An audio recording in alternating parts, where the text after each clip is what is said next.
Hey guys, this video is for Sophomore US. Remember, we don't have class on Monday, but I will leave a video for you on our asynchronous day on Wednesday to finish up the semester. On Thursday, we will be your final or midterm or whatever midterm, I guess.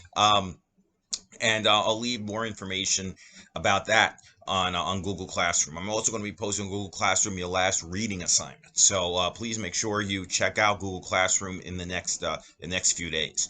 Just check it daily, for a couple of seconds. See if I posted anything. Excuse me. Now, we left off in class earlier talking about secession. Abraham Lincoln had won the 1860 Republican nomination and then went on to win the presidential election. So Lincoln is now the president. Now, remember, Lincoln was a Republican. The Republicans did not believe that slavery should be allowed in the territories. The Republicans were a free soil party.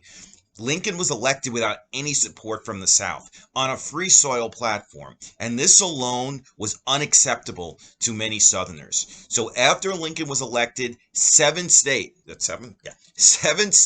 seceded from the Union. In the Deep South: South Carolina, Mississippi, Alabama, Georgia, Florida, Louisiana, and Texas. Remember, I showed you the map earlier. So those seven states seceded from the Union. They formed their own country, the Confederate States of America. Jefferson Davis was elected president of the Confederacy, and he famously said, "All that we ask is to be left alone." Now, I think we really need to dissect secession in a lot more detail, because the thing is that this is a really big deal. This is the biggest deal, right? Seven states had just left the Union to form their own nation. So why did that happen? The thing is, the immediate reason for secession, of course, was Abraham Lincoln's election as president. But there were so many deeper reasons. This had been brewing for years, right? The Southerners perceived any Northern criticism of slavery as an attack on them, something that was completely unacceptable. So their pride had been injured for many years, certainly throughout the decade of the 1850s, and the election of Abraham Lincoln was just the culmination of that feeling. And I tried to make this point in class, but I'll say it again. The thing is that Southerners were not unanimously behind secession. There were a lot of Southerners who were not as radical by any means. Remember when I showed you the presidential election results, the majority of people in a lot of Southern states voted for Bell and Douglas, who were the more moderate candidates. Breckinridge, who was running on the more radical Southern Democratic ticket, which wanted slavery in all the territories, actually didn't receive a majority of the vote in a lot of places, even places that Breckinridge wound up winning. So the thing is that there were a lot of supporters of moderation in the South. When Georgia ultimately had their vote for secession, it was only 51-49. So there were a lot of Southerners who did not support secession, even in places where secession happened. And 8 of the 15 slave states did not secede in the initial wave. So there were some signs there that the South as a whole was not really behind this secessionist experiment. But so we had 8 states, slave states, that did not secede. Did not. Arkansas, Tennessee, Virginia, North Carolina, Missouri, Delaware, Maryland, and Kentucky. So these were 8 states that had slavery but decided not to secede in the initial wave of secession. Spoiler alert, 4 of those 8 ultimately did secede when Fort Sumter was fired upon. Arkansas, Tennessee, North Carolina, and Virginia ultimately did secede. So in all, the Confederacy ultimately had 11 states, but initially there were only 7. Now, was the South right to do this? It's kind of a rhetorical question because we know they were not. Secession is not legitimate. You cannot just leave the Union at will, and certainly not because you're mad about who won the presidential election. But in the South's mind, this was the North's fault. The North broke the compact of the Constitution, the contract, by violating the rights of the South. And what were they thinking by actually doing this, by seceding? One Northern writer actually said the real reasons for secession was, quote, the despotic majority of numbers. The fact that the North had so many more people than the South was seen as something unacceptable to them. That there were 4.5 Northerners for every one, how we have half person, but 4.5 Northerners for every one Southerner. So we talk about the white South. So the thing is that there were so many people, in the North versus how many people in the South, and this despotic majority of numbers was seen as just something that they could not sustain. They could not be in a country where they are so outnumbered. Constant disrespect by the North in their minds. The constant threats from the free soilers not to allow slavery to expand to the territories. The nagging of the abolitionists, the moralism of the abolitionists. Remember, the South always exaggerated the amount of people in the North who were actually abolitionists. The refusal to obey the fugitive slave law in the North. The refusal to listen to the Dred Scott decision. And of course, the John Brown raid, right? Where a lot of Northerners actually mourned the death, the hanging of John Brown for treason, for trying to start a slave rebellion. So this was just too much for many Southerners. And they also, and this is a point that's really not made that much, but they did not really believe that the North would stop them from seceding. That was always their view. They always felt that the North, they're a bunch of fishermen and office clerks. There's no way that they're actually going to go to war, take up arms against militant warlike culture like the Southerners. The Northerners just were not fighters in the minds of a lot of Southerners. Plus, just in pure economic terms, Northern mills and Northern businesses needed Southern cotton. So the thinking was that, in order to kind of keep their wealth, they would Northerners would just go along with secession and go along with the Confederacy being in existence. And that rationale actually did hold in places like New York City, our home. New York City actually, I would argue, was the most pro-Confederate major northern city. There was an active Confederate spy network in New York. There were a lot of people in New York City who just did not understand why secession had to be stopped, why we should be fighting a civil war when the war ultimately happened. Remember, New York City is a very democratic city. The Democratic Party, has a very different view on slavery than the Republican Party.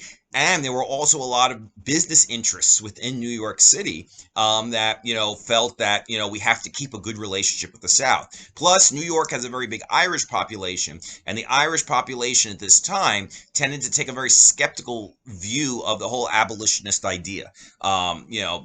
Partly because a lot of, Irish people who were so low on the social scale in the United States at the time felt that the abolition of slavery would be a threat to them, particularly if it led to equal rights for black people.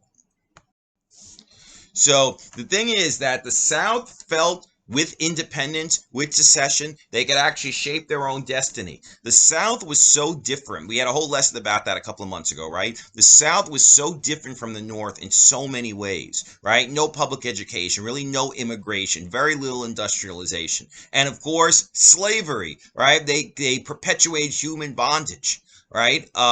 And their lifestyle and their culture was just so completely different than the culture of the North that the thing is that, they just felt like we are our own country anyway. So why not make it official? The South was deeply inspired by 1776 and by the Revolutionary War. And I know on one hand that might seem odd because the Revolutionary War established the United States, which they wanted to secede from, but they felt that they were like the Southerners felt that they were like the colonists. The colonists had to break away from Britain because of the tyranny of the British. So they said we have to break away from the United States because of the tyranny of the North. So they kind of felt they were the natural successors to the founding fathers, which is why they lionized George Washington and Thomas Jefferson and a lot of the founding fathers, the heroes of the United States were actually heroes to the Confederacy because they felt they were doing the same thing as they had done against England in the 1770s, and also those folks were slave owners too, so and Southerners. So that might have been another reason. No, that definitely was another reason. Washington actually appeared on the Confederate currency, money, which is actually quite ironic. Now, they said secession was legal And it was possible that you have a right to leave the United States. You have a right to leave the country whenever you feel that your rights are being violated. Now, the thing is that one of the greatest Northern writers at the time was a man named James Russell Lowell, and he actually explained what was going on with secession this way. He said, quote, "The great Northern offense to the South is that they are free. Their crime is their numbers. Their increase in numbers, wealth, and power is a standing aggression. It is not enough to tell them we won't ask them to abolish slavery. What they demand of us is nothing less than we should abolish the spirit of the age. Our very thoughts are a menace to them." Which was a very, very interesting way to, to kind of look at it.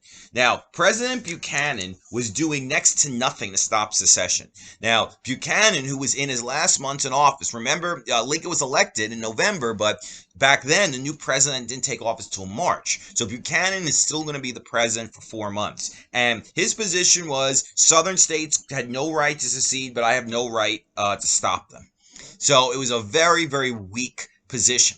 And the thing is that Buchanan actually had to face the question of what to do about federal property down south, down in this new Confederacy, right? Because the federal government had mints, they had post offices, they had forts, military installations. So the federal government had property in these seceded states because they used to be part of the United States 2 seconds ago. So there was still federal property down there. So what happens? Do you just give that over to this new rump Confederate government? And if you decide to resupply them, is that going to guarantee a conflict with these newly seceded states?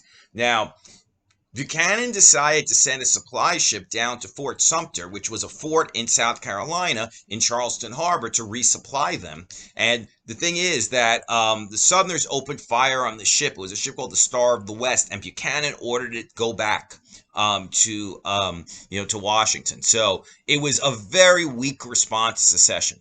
Your textbook, and when you read it this weekend, you'll see that your textbook takes a more, a more positive view, or a more sympathetic, I should say, view of Buchanan in dealing with secession, basically saying what else could he have done. But his failure to deal with secession is generally seen as the worst presidential mistake ever. Buchanan is usually ranked as the very worst president, or at the very bottom, because of his failure to deal with secession. And Southerners even left Buchanan's cabinet on New Year's Eve, 1861.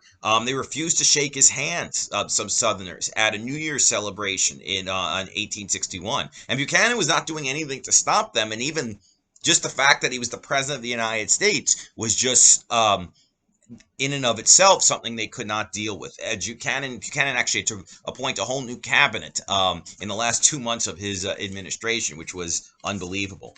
Now, in this chaotic series of events, there were some attempts that were made at compromise to try to say, well, let's try to deal with this in a way to get those seceded states back into the Union and certainly prevent war from breaking out.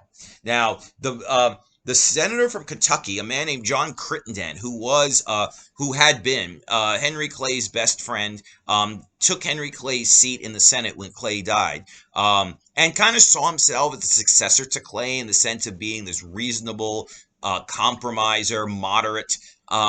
Decided that he wanted, like his late friend Henry Clay, decided to propose a series of compromises in order to try to save the Union. And he proposed a series of compromises, a series of constitutional amendments called the Crittenden Compromise. Now, the Crittenden Compromise proposed that they extend the old Missouri Compromise line, remember that 3630 line, extended all the way out to the Pacific Ocean. Remember, it stopped in the old Louisiana Purchase, even though it had been repealed anyway back in 1854 with the Kansas-Nebraska Act. And it said everything north of the line would be free, everything south of the line would be slave. All current and future territories south of the line would be allowed to have slavery. So that was an attempt to try to, make the Southerners believe that we could actually conquer new territory one day in Latin America, and slavery would be allowed there. Now, another amendment that was proposed was that they would compensate, the federal government would compensate slave owners for any runaway slaves. And also, the most hideous part of the Crittenden Compromise was a constitutional amendment to propose that slavery be protected in the South forever. So, just to kind of make the Southerners realize that free soilism, which Lincoln was elected on, a free soil platform, does not mean abolitionism. Now, President-elect Lincoln flat out rejected the Crittenden Compromise because remember, he's a Republican, and Republicans do not believe that slavery should be allowed to extend anywhere. So if you draw that line all the way out to the Pacific Ocean, it says that all the land south of the line would be allowed to have slavery. So that was unacceptable to Lincoln as a Republican. So the thing is that also he said you're legitimizing secession by actually proposing something like this. So the Crittenden Compromise failed in Congress. It never it never became law. It never became. Ironically, the proposed 13th Amendment would have been a guarantee of slavery in the South forever. And instead, 5 years later, the 13th, it didn't pass. And instead, 5 years later, the 13th Amendment became the amendment abolishing slavery. That was passed after the Civil War. All right, guys, very good. So remember, watch these videos from start to finish. Check Google Classroom daily. Just in case I post anything, a new assignment or a new message to you guys. And I'll make another video for you for Wednesday, and then your essay. Why was the Civil War inevitable? What happened that actually made it an irrepressible conflict in the words of William Seward? Tuesday's lesson is particularly important. Wednesday's video I'm going to leave for you is particularly important because we're going to get all the way up to the start of the Civil War. So make sure you watch that from start to finish. All right. So have a great weekend. Peace.